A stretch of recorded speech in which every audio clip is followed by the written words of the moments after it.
Hi, hi, hi! Hello, hello, hello! Yan, magandang hapon ho sa inyo lahat. O magandang araw ho sa inyo lahat.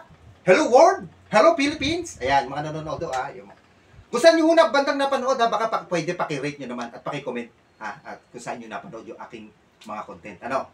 Yan, shoutout to sa lahat ng aking followers yan, okay? Aba, itong araw ho na to hindi ho tayo magtitimpla ngayon. Hindi ho. Bakit? Alam nyo ho? Kasi ang pag-uusapan ho natin ngayon ay isang uri ng beer. Okay? Yes, uri ho ng beer. Ano? Imported beer ho ang ating pag-uusapan ho ngayon. Siyempre, i-rate ko to, titikman ho natin, papaliwanag ko sa inyo. Kasi bakit ito papaliwanag ko ngayon sa inyo na beer, o di-describe ko pati lasa, ay isang uri ho ng imported beer! Yes! You heard it right! Imported beer ho. Sino ho ba sa inyo nakakainom ng Heineken beer? Ayan, dinalawa ko na ho. Ayan. Heineken beer, ayan. Imported. Ayan. Eh, siyempre, tayong mga Pilipino, sanay ho tayo sa local, yung mga pale pilsen, especially Red Doors, at saka San Mig Light. Yan ang mostly ininom ng mga Pilipino. Pero ngayon, di-describe ko, papaliwanag po sa inyo si Heineken. Kasi baka, alam ko may mga Pinoy din naman na nakakainom nito, pero hindi lang ho kadalasan o mayat maya. Siyempre, ito ho kasi mahirap pong bilhin sa tindahan kasi kung bibili mo ito talaga sa grocery store ho talaga, di ba? So, kaya kung dito si Mr. Lance para ipaliwanag yang Heineken beer. Ayan, isang imported beer. Pero bago ko paliwanag yung Heineken beer, bago ho natin tikman to, papaliwanag ko sa inyo lasa, no? Ay, follow and share ho, lahat ho na magpa-follow and share, Yan. Follow nyo lang ako, Makikita ko, sasama ko kayo sa raffle dito. Okay? Tapos, pag nag-share ho kayo, the more share, the more coupon, sasama ko ho pangalan nyo rito. Sa atin dito, ha? Nagbinodro ko ho ito sa akin live, si Dennis Castillo Salazar, every Tuesday, Thursday, and Sunday na. Okay? Ayan. Salamat po sa inyo. Pasok ko kayo sa akin live, Okay, ayan. Okay, balik ko tayo sa ating topic na beer. Okay, pinag-usapan ho natin Heineken beer, Saan ho ba galing? Saan ba gawa? Ano ho ba to? Ayan. Alam nyo ang Heineken, ito isang imported beer. Ayan, bago natin ipaliwanag. Okay, hindi ho local yan, Pero ang mga beer ho ba talaga? Local ki imported, saan ho ba talaga nanggaling? At saan, kailan ba nagsimula? Alam nyo, sa kasaysayan ho ng mundo o sa kasaysayan ng tao, may unang-una doon lumabas na beer sa kasaysayan ng tao. Siyempre, alam nyo naman, kung saan, siyempre, sa mga Chinese na naman doon nagmula. Yung tinatawag ho na KUI beer. Oho, KUI beer. Oho, yan daw ho ang unang-unang beer ho daw sa kasaysayan ng tao, no? Kailan daw ho ba lumabas yan? Noong 7,000 BC. Oho. Pero may second facts. Ayan, may pangalawang no? Kung Tagalog, may pangalawang, ano ba sa Tagalog yung facts? Na history, na yan daw ay nagsimula naman sa Mesopotamia, Golden Tepe Settlement.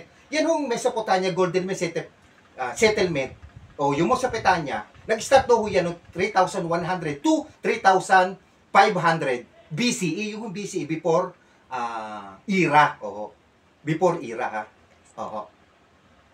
before Christian era. Ayun, sorry, ibig sabihin ng BCE, before Christian era.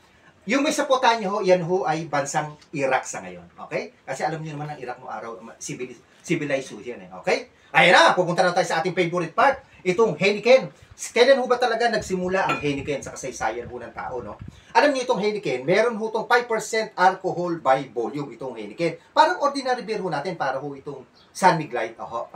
Parang din ho San Mig Light na yung sa atin, Kasi yung Philippines, medyo mababaho na konti yun. Parang San Mig Light, at saka yung mga super dry ho natin, Tsaka yung dark beer natin, Cerveza Negra, ganyan, kalintulan yan.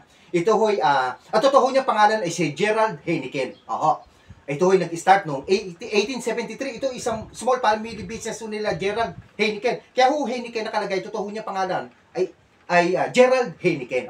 Saan ho ba galing talaga to yung small family brewery nila? Sa Amsterdam. Pero ito'y ginawa ho ito sa Netherlands noong February 10, 1864. Yan po ang history ng Heineken. May tanong pa ho ba kayo sa Heineken? Wala na ho. Abay kung wala, bubuksan na ho natin to, Open ang Heineken. Pinalamig ko, Ang beer ho nito, kailangan malamig, Ayan. Ang gamit ho natin, syempre, Pilsner glass. Sa araw, papaliwanag ko naman itong Pilsner glass. Ayan. Sali ho natin. Pag ho nagsasali ng beer, ganyan talaga. Ayan. Sa mga hotel, ayan. Ganyan. Dahan-dahan. Ayan. Para hindi ho siya aapaw, bubula. Then, ayan. Ganyan lang yan. Ito, Pilsner, sinadya ho to talaga para sa beer. Ayan. Ayan. Di ba? Sakto. Ayan. Tingnan nyo naman, kaganda. Yan ang Heineken, baba ko na lang tatapon. Oh, yan. Kita nyo? Oh, yan ho siya. Oh. Heineken, malamig. Sige, tingnan ho natin. Rate ho natin kung ano lasa. Sabihin, describe ko kung ano lasa. Wow. Sisig, please! Wala ho tayo sa bar. Marami ko kasi nagsasabi na sa bar daw ho ako. Wala ho. Ito bahay ko. Sinetapan ko lang ng bar. Kasi sa bar, hindi ko pwede mag-vlog. Tanggal ko sa trabaho.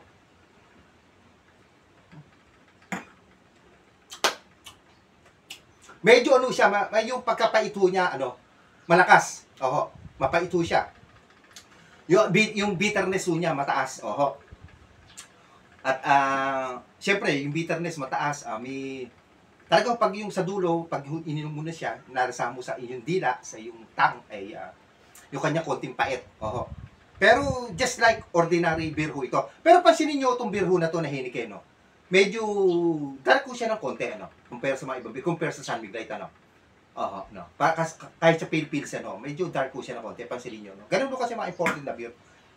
Mostly iba mga dark ko talaga yan. Okay? Ayan, isa pa nga. Sarap. Okay, yan ho ang describe ko sa Heineken. Medyo strong ho ng konti ang lasa, medyo yung bitterness niya mataas. Okay? Yan. Aba, napaliwanag ko na ho ang itong Cerveza Negra, local. Ito naman hong Heineken. Kung meron ho kayong gustong ipaliwanag na beer, imported man o local. Pero may susundan ko pa ho yan, marami pa. Okay? Yan, ako ang pambansang bartender ho ng Pilipinas. Walang iba kundi si Mr. Lance. Drink moderately. Bye-bye.